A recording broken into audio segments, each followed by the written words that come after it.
नमस्कार मंडळी, स्वागत आहे तुमचं आपल्या यशोदा आफ्रिकन बोरगोट आणि मेंढी पालन फार्मवरती। तर मित्रांनो, बरेच दिवस झाले आपण व्हिडिओ बनवलेले नव्हते, कारण की मेंढ्या आपल्या फार्मवरती नव्हत्या। तसं आपण 2 वर्षापासून मेंढी पालन करतो आणि तुम्ही यूट्यूबला आपल्या चॅनलवरती जाऊन व्हिडिओ पण बघू शकता। की तुम्हाला वाटतं असेल की आताच दाखवतोय, असं काही विषय नाही आहे। 2 वर्षापासून आपण करतो। तर आपल्याकडे आता नारी सुवर्णाच्या पूर्ण अशा 10 फिमेल झालेले आहेत आणि छोटाली पिल्लं त्यांचे इकडे पिल्लं पण बघू शकता तुम्ही। आणि वरती तिथं बसलेले बघा 2 पिल्लं। तर आपल्याकडे एका फिमेलनी एका वेताला पहिल्या फिमेलनी 3 पिल्लं दिले। ती 2 वरती बसलेली आणि एक एक्सपायर झालं। म्हणजे नारी सुवर्ण मेंढीची खासियत अशी आहे की जे होणारे पिल्लं आहे ते 3 पिल्लं 2 पिल्लं अशी त्यांना पिल्लं होतात।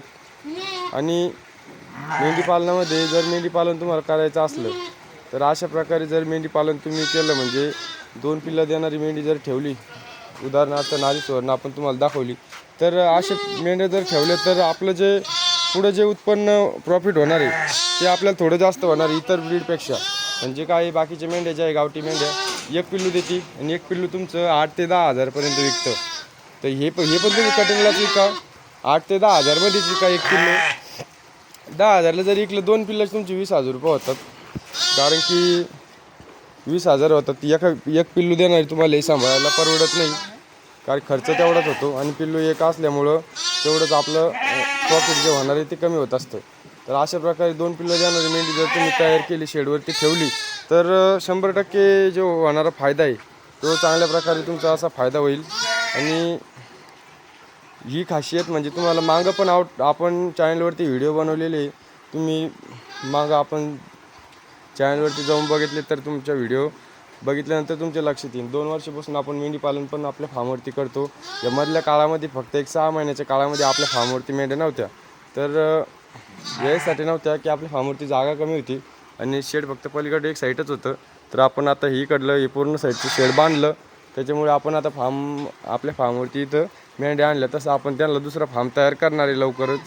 तो साईडला फार्म राहील त्यांचा आणि इथं फक्त शेळ्यांचा फार्म राहील आणि साईडला तिकडं दुसऱ्या तिथं शेळ्यांचा फार्म राहील। म्हणजे इथं शेळ्यांचं राहील, साईडला मेंढ्यांचं राहील। म्हणजे अशा प्रकारे आपण नियोजन केलेलं आहे आणि नियोजन करतो। कारण की मेंढीचा विषय असा आहे की 2 पिल्लं द्यायची खासियत त्यांची। आणि हे बघा, हे त्यांची कोकरं 2-2, 3-3 महिन्याची कोकरं आहे मस्तपैकी।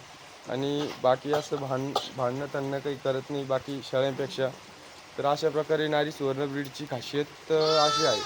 आणि आपण जास्त काही व्हिडिओ बनवत नाही नारी सुवर्णाची, तुम्ही जाऊ शकता, बघू शकता। आणि हे कधी पण जूनमध्ये राहतात। आता या कंपार्टमेंटमध्ये बघा 10 मेंढ्या आहे, एक कंपार्टमेंटमध्ये 10 मेंढ्या आहे। आणि कंपार्टमेंट बघा किती मोकळा आहे, किती मोकळा वाटतोय तुम्हाला, 10 मेंढ्या। आणि इकडे बघा साईडला तुम्ही एका कंपार्टमेंटमध्ये 4च शेळ्या आहे। आणि शेळ्यांचं कसं आहे, एक इथं, बाकी तिकडं अशी वेगवेगळ्या जिचं तिचं वेगवेगळ्या ठिकाणी असे बसतात। पलीकडे 4-5च एक कंपार्टमेंटमध्ये, पण एक पलीकडे बसली, एक अलीकडे उभी, एक तिकडं। म्हणजे अशा प्रकारे ते लांब लांब बसतात आणि हे झोनमध्ये राहतात। म्हणजे मेंढी पालनामध्ये आपल्याला जागा पण जी आहे ती कमी लागते। तसं असं माझं म्हणणं नाही की शेळीपालन वाईट, शेळीपालन पण चांगलं, मेंढी पालन पण चांगलं। आणि ब्रीड, कुठली ब्रीड ही वाईट नसते, वाईट म्हणजे कुठली ब्रीड नसते। आपली सांभाळणी, ते सांभाळणीवर महत्त्वाची गोष्ट म्हणजे सांभाळणीवर असतात।